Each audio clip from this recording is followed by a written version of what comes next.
अस्सलाम वालेकुम दोस्तों। पाकिस्तान के T20 वर्ल्ड कप के सेमीफाइनल में पहुंचने के जो इम्कानात हैं तकरीबन ख़त्म हो चुके हैं, पर फिर भी एक तरह से टेक्निकली अगर किसी ने ये सपना देखना है कि पाकिस्तान वर्ल्ड कप का सेमीफाइनल खेलेगा, ना तो हम डिज़र्व करते हैं और ना ही हमारी अब सेमीफाइनल में कोई जगह है। जिस तरीके से श्रीलंका आज यकतरफा मैच हारा है न्यूजीलैंड के खिलाफ और 28 तारीख को यही श्रीलंका हमें तंग करेगा। और श्रीलंका से जीतने के बाद न्यूजीलैंड की टीम का रन रेट जो है वो +3 हो गया है, +3.0 हो गया है और हम -0 के रन रेट के ऊपर हैं।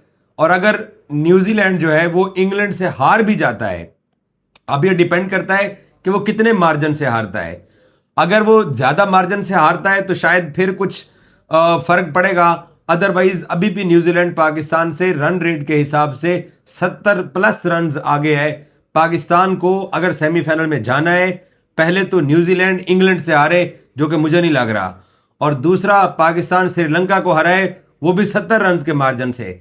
सो मेरे हिसाब से वर्ल्ड कप ओवर हो गया। सरदार साहब टिकट कराओ वापसी का, तो चलिए घर चल के रोजे रखिए। देखिए इफ एंड बट्स तो हैं और पाकिस्तानी टीम वो टीम ही क्या कि वो टूर्नामेंट खेले और इस तरह से आगे ना जाए। और पहले भी इस तरह से हम आगे गए हैं। आपको याद होगा 2022 का ऑस्ट्रेलिया का वर्ल्ड कप था। अब आप अपने लगेज तकरीबन पैक कर चुके थे जब नीदरलैंड ने वहाँ साउथ अफ्रीका को हरा दिया था। तो मैं समझता हूँ कि टेक्निकल तौर पर पाकिस्तान को एथिकली जो है ना, वो पाकिस्तान इस टूर्नामेंट से बाहर हो चुका है। और अगर टूर्नामेंट में इन हो जाता है, इफ्स एंड बट्स हैं, और अगर न्यूजीलैंड हार जाता है, एक बड़े मार्जिन से हार जाता है, फिर पाकिस्तान का मैच चूंकि 28 को है, तो पाकिस्तान के सिनेरियो जो है पाकिस्तान का क्लियर होगा। क्योंकि 27 को इंग्लैंड और न्यूजीलैंड का मैच है। तो वो पहले देखना पड़ेगा कि कितने मार्जिन से, अगर न्यूजीलैंड हारता है तो वो कितने मार्जिन से आता है। तो फिर पाकिस्तान के पास एक आउटसाइड चांस तो है, क्योंकि पाकिस्तान के सामने वो कैलकुलेशन मौजूद होगी कि उसने कितने रन से हराना है या कितने विकेट से जीतना है। सर जी, रोज ना तो न्यूजीलैंड के आज जिस तरीके से 86 के ऊपर 6 आउट हुए, बैटिंग कोलैप्स होगा। मैं एक बात यही करना चाह रहा था, लेकिन इस तरह की जीत हमें चाहिए नहीं ना। कब तक हम कितने सालों से इसी तरह लोगों के ऊपर डिपेंड करके हमें जाग रहे हैं। कब हम इंडिपेंडेंट जो है वो टूर्नामेंट में जाएंगे, सेमीफाइनल खेलेंगे, फाइनल खेलेंगे। ये तुक्के जब हमारे लगते हैं ना, तो इससे हमारी टीम डिस्ट्रॉय होती है। क्योंकि जो बड़े लोग होते हैं ना, जिनमें परफॉर्म नहीं करता, जो किसी सिफारिश की बुनियाद पर या अपने बड़े नाम की वजह से टीम में होते हैं, तो फिर वो उनको फेस सेविंग मिल जाती है। तो मेरा ख्याल है पाकिस्तान को यहाँ से बाहर होना चाहिए। पाकिस्तान डिजर्व करता है कि पाकिस्तान ने अच्छी क्रिकेट नहीं खेली, उसको टूर्नामेंट से आउट होना चाहिए। और फिर पाकिस्तान का एहतसाब भी होना चाहिए। कोच को कटहरे में खड़ा करना चाहिए, कप्तान को कटहरे में खड़ा चाहिए। और इस दफा तो कोच ने सारे डिसीजन अपने लिए। हारिस रऊफ को कप्तान ने ड्रॉप किया, उसने कहा मैं रिस्पॉन्सिबल हूं, मैं ड्रॉप करूंगा। शहीनशाह अफरीदी को नहीं खिलाया, फखर जमान को नहीं खिलाया। और वो हमें तारीख में आकर बताते रहे कि शादाब किस तरह का प्लेयर है, नवाज यहाँ पे क्या कर सकता है, फहीम अशरफ क्या कर सकता है। और उसका रिजल्ट यही हुआ कि 2022 से एक ही तर्ज की क्रिकेट खेल के एक ही तरीकाकार से हम हार रहे हैं। तो मेरे ख्याल में जवाबदेह होना चाहिए। अब इनको मजीद कंटिन्यू नहीं करना चाहिए। सलमान अली आगा को हमने देख लिया कितने टूर्नामेंट, ठीक है, बायलैटरल सीरीज उसने जिताई है। As a player no doubt बहुत अच्छा प्लेयर है वो, टेस्ट का और वनडे का आउटस्टैंडिंग प्लेयर है, T20 का भी अच्छा प्लेयर है, कोई मसला नहीं है। मगर एज ए कैप्टन वो बुरी तरह से फेल हुआ है। और कल जो मैच वो आ रहे हैं और जो एशिया कप का मैच आ रहे हैं, उसमें इतनी पैथेटिक किस्म की कैप्टनसी थी कि आम आदमी भी अगर होता है जिसकी क्रिकेट की नॉलेज नहीं है, जैसे माइक हैसन, उसका कोई तजर्बा नहीं है इंटरनेशनल, उसका कोई प्रैक्टिकल ग्राउंड के अंदर कोई बैकग्राउंड नहीं है, वो एक थ्योरी किताबें पढ़ के कोच बना है। तो इसी तरह सलमान अली आगा जो है वो ग्राउंड के अंदर जब मैंने उनको देखा है ना, तो मुझे ये लग रहा है कि शायद उनको एज ए कैप्टन जो है वो क्रिकेट की इतनी समझ नहीं है। एज ए बैटर में नो डाउट नहीं, मैं एक मिनट, मैं यहाँ पे थोड़ा आपसे डिफर करूंगा। उसकी वजह ये नहीं है कि सलमान अली आगा का कसूर है कि उसने ग्राउंड में टीम के डिसीजन। मैं अभी भी ये मानता हूं कि माइक हेसन इतना ज्यादा डोमिनेटिंग है क्योंकि शहीनशाह अफरीदी को पाकिस्तान की टीम के अंदर कल खिलाने वाले वही हैं, बाबर आजम को आकिब जावेद से मांगने वाले वही हैं। सलमान अली आगा का अगर इनपुट होता तो बहुत सारी चीजें मैं भी बता सकता हूं, लेकिन आगा के पास 20 ओवर फील्डिंग थी। सर फील्डिंग थी। मुझे एक बात बताएं ना, एज ए कैप्टन जब आप चीजों को ऑन करते हैं तो आप स्टेप डाउन करें ना। आप किस चीज के कैप्टन हैं? ये अभी ये मांग ये तो ये नहीं ये तो मांगी बहस नहीं तांगी। है, बहस नहीं है। मैं दूसरी तरफ आता हूँ, पाकिस्तान की पॉसिबिलिटीज के ऊपर पहले रहते हैं, इस तरफ बाद में अच्छा, मुझे एक चीज का हाँ। जवाब मांग लेता हूं। तो ठीक है, तो अब जो ये रिस्पॉन्सिबिलिटी है ये माइक हैसन कबूल करेंगे। अब मैं आपको गारंटी कहता हूं, कि सलमान अली आगा की छुट्टी हो जाएगी। तो नहीं, फिर सलमान अली आगा पाकिस्तान को, कप्तान नहीं चेंज करने जा तो रहा है। सलमान अली आगा को ये चीजें नजर नहीं आती। अगर कप्तान नहीं चेंज करना चाह रहा तो ठीक है, आप अगली हार के लिए तैयार हो जाएं। आप अगले 1-2 साल में और टूर्नामेंट हारने के लिए तैयार हो जाएं। भाई मैं इस वक्त जो है ना, ये सिर्फ ये लोगों से बात करना चाह रहा हूँ, ये पाकिस्तान की हार के ऊपर, इनके ऊपर ये बड़ा टाइम पड़ा हुआ है।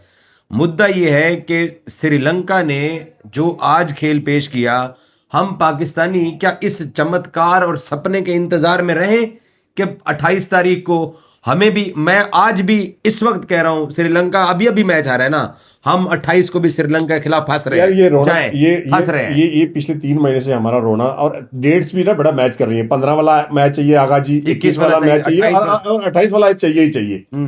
तो मुझे नहीं लगता। मेरा अभी भी सरदार मानना यह है कि हम 28 को ना श्रीलंका के खिलाफ फंस रहे हैं, और मैं इस बात में आपके बिल्कुल साथ हूं कि हमें फंसना चाहिए, हमें खुल के एक्सपोज होना चाहिए, क्योंकि ये जो एशिया कप के बाद बैटिंग कोलैप्स का बहाना करके जो हमने सिलेक्शन की है, ये सिलेक्शन हमें महंगी पड़ी है, ये कप्तान को महंगी पड़ी है, ये कोच को महंगी पड़ी है। और जहां तक आप ये कहते हैं ना कप्तान फारिग हो जाएगा, हर 6 महीने बाद कप्तान फारिग करना बंद कीजिए, अपनी सिलेक्शन ठीक कीजिए। हम प्लेइंग 11 के साथ गलत आते हैं, हम अपने 15 गलत लेके आए हैं। सुन ले, जब कप्तान आपका इस क्लेबर का होगा ना, उसके पास अथॉरिटी होगी, तो टीम अपनी मर्जी की बनाएगा ना। जब कप्तान के पास अथॉरिटी नहीं है तो कप्तान सूर्या कुमार यादव को पीछे भी ना गौतम गंभीर चला रहा है। कप्तान हमेशा ऐसे होते हैं, ऐसे नहीं होता कप्तान। ऐसे सिलेक्शन में ठीक है, कोच का इनपुट है, आपकी प्लानिंग में इनपुट है, ग्राउंड के अंदर ना जो जिम्मेदारी होती है वो कप्तान की होती है। सूर्या कुमार यादव का कोई इंटरफेयर करने वाला सरदार औरंगजेब, लोगों को सच बताया करो। आपको नहीं पता, मेरे और आपके सामने हमें नहीं पता था एशिया कप के अंदर ये पहले से तय होता था कि 11वां ओवर फलां बंदा करेगा। ये तो कह रहा हूं मैं, ये तो कर रहा हूं, तो यही तो आपके नतीजे यही निकल रहे हैं ना। तो ये सलमान अली को बात आके क्लियर करनी चाहिए ना, अगर उनके पास पावर नहीं है, अगर वो डिसीजन मेकिंग नहीं क्लियर करनी होगी वो क्लियर कर रहा होगा। नहीं सर, ये ना पब्लिक प्रॉपर्टी है, ये ऐसे नहीं होता कि जिसको जहां के आप हारते जाएं और आप बातें छपाते जाएं। रिजवान भी खुल के सामने आया ना, फिर उसकी छुट्टी हो गई, बाबर आजम को हटा दिया, शाहीन अफरीदी को लेके आए। ये सारी चीजें क्या मेरिट पे थी? ये सारी सिलेक्शन मेरिट पे थी? भाई साहब, ऐसा नहीं होना चाहिए भाई साहब। मुद्दा ये है, मैं अभी भी ये मानता हूं, माइक हेसन से एक तो आकिब जावेद को और चेयरमैन पीसीबी को अपनी मर्जी की टीम और मर्जी की प्लेइंग 11 के ऊपर जवाब तलबी करनी चाहिए, और आगा साहब से फैसलों की जवाब तलबी करनी चाहिए कि जो आपने फैसले किए हैं आप जवाब। बाकी इन्होंने 9 तारीख को लैंड करना है ढाका, वहां शानदार इस्तकबाल होगा। आजकल हम और बांग्लादेशी एक ही बने हुए भाई। वहां इस्तकबाल तो यहाँ भी बहुत वहां 3 वनडे मैचेस हैं। रिजवान भी आ जाएगा, शाहीन कप्तान होगा, यही बाबर खेलेगा, the king Abdullah Shafique, the prince Abdullah Shafique भी आ जाएंगे, और भी बहुत सारे फैक्टर हैं। शादाब 10 ओवर के लिए 10 ओवर डालने के लिए वो खेलेगा। मुझे लगता है कि अब मौका आ गया ना, अब ये 3-4 जो प्लेयर है ना, इनसे आपको जान छुड़ानी पड़ेगी। ये मोहम्मद नवाज, मुझे आज तक मोहम्मद नवाज, आप लड़े थे मेरे साथ यूएई के अंदर, आधा तकदीर आधा बटेर वाला लफ्ज पूरे लड़े थे। मैंने आपको बार बार ये कहा था, ये आपको मैचेस जिताएंगे, ये आपको टूर्नामेंट नहीं जिता सकते नहीं। और पता चला आपको ये आखिरी दो मैचेस इसकी नवाज की परफॉर्मेंस आपने देखी। यहीं पे अगर आप इब्रार को डाल दें, सुफियान मुकीम को डाल दें, मेहरान मुमताज को डाल दें, फैसल अकरम को डाल दें, यार हारेंगे आप। मैं मानता हूं वो आपको रातों रात जिताएंगे नहीं, मगर 1 साल 2 साल के बाद आपकी एक टीम इस मुकाम पे तो खड़ी हो जाएगी कि वो मुकाबला तो करे। आप मुझे 2018 से बताएं, जब मैं और आप साथ हैं, कोई एक टूर्नामेंट तो बताएं जहां पे कंफर्टेबल पोजीशन में हम जाके सेमीफाइनल या फाइनल खेले हूं। 2021 का 22 वाला जो वर्ल्ड कप है, चलो ठीक है, उसको मान लेते हैं। फुल्ली एग्री इन बाबू से। ये जो सिर्फ 4 नहीं है बल्कि 6 लोग हैं, 6 लोगों को थैंक यू सो मच करें।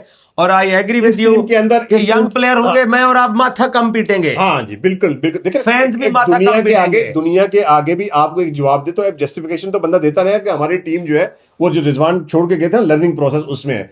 अब लर्निंग प्रोसेस हमारा ये है कि हमने हसन नवाज को एक मैच में ड्रॉप किया, अगली सीरीज में वापस लेके आए। हमने फखर जमान को ड्रॉप किया, अगली सीरीज में वापस लेके आए। हमने बाबर आजम को ड्रॉप किया इसलिए कि उसका स्ट्राइक रेट बेहतर नहीं है, उसने कुछ भी नहीं किया, हम उसको वापस लेके आए। शाहीन शाह अफरीदी को ड्रॉप इसलिए किया कि T20 का कैरियर ओवर, इसको नहीं लेके आएंगे, हम उसको वापस लेके आ गए। नसीम शाह के इंजरी के मामलात हैं, वो 2 ओवर के लिए फिट होता है, उसको हमने ड्रॉप कर दिया, उसको हम वापस लेके आ गए।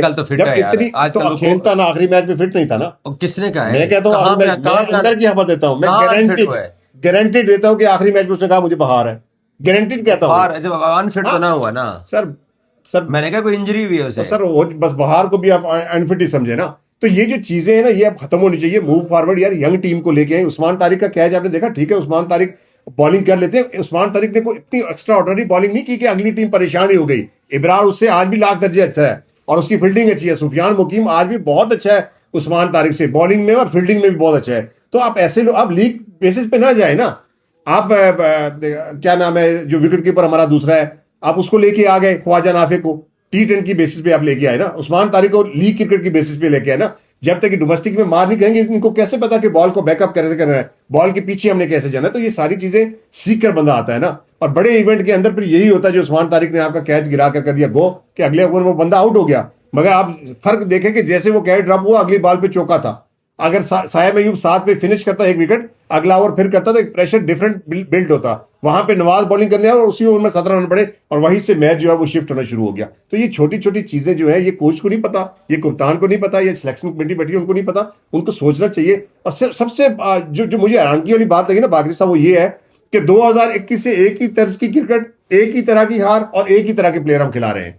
यानी कितना देखेंगे। सीखना क्या होता है, लर्निंग ये होता है कि एक मैच खेले और अगले में सीख लिया। यानी ये 10 साल का कौन सा लर्निंग प्रोसेस होता है जो हमारा खत्म ही नहीं हो रहा। सर आपका किंग है भजन, कौन सा किंग? बाबर आजम साहब। नहीं, हमने बाबर आजम को किंग नहीं बनाया। बाबर आजम पाकिस्तानी फैंस के लिए किंग है, ठीक है, फैंस के लिए आज भी किंग है, आइंदा भी किंग रहेगा, इसमें कोई डाउट नहीं है। मगर ये फैसला लोगों ने तो नहीं करना ना, ये फैसला सिलेक्शन कमेटी ने करना है, ये फैसला कोच ने करना है, ये फैसला कप्तान ने करना। कहां के लाए, ये हमारा फैसला तो नहीं है। और उस बंदे को खुद भी थोड़ा एहसास होना चाहिए यार ये पाकिस्तान का कल्चर ही नहीं है। आप उस दिन फिंगर टिप से खिला रहे थे ना, इंजमाम उल हक, वसीम अकरम, वकार यूनुस, ये बड़े बड़े जितने नाम है। रिटायरमेंट है बाकियों तो इंजमाम की रिटायरमेंट कैसे है आपको पता है? बॉब बुलबर की मौत के बाद इंजमाम उल हक की रिटायरमेंट है। वो जो जिम्बाब्वे से, आइलैंड से आप हार के टूर्नामेंट से आउट हुए थे। सर उस जमाने में पाकिस्तान रेयरली हारता था, इतनी बुरी टीम उस जमाने में नहीं थी जो आज की टीम है। चले बहरहाल जी, पाकिस्तान के सेमीफाइनल में तकरीबन पहुंचने के, मैंने तो कल पाली किले स्टेडियम के बाहर खड़े होकर ऐलान कर दिया था कि साडा वर्ल्ड कप गया मुक, तैसी चले कोई चांस नहीं है। और उम्मीद नहीं लगानी, जब इतने इजी मैचेस में हमें कुछ नहीं मिला तो ये उम्मीद नहीं लगानी चाहिए न्यूजीलैंड इतने मैच से हारेगा, इंग्लैंड ऐसे जीतेगा फिर हम जाए।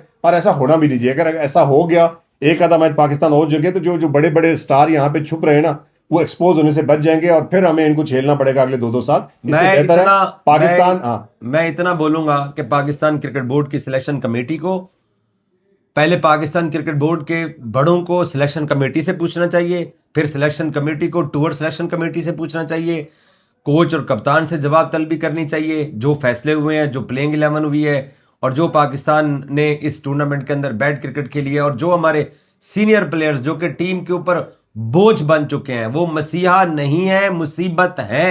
ये हम कह रहे हैं, ये हम क्योंकि कोलंबो और कैंडी के अंदर पाकिस्तानी टीम के हालात और परफॉर्मेंस देख चुके हैं।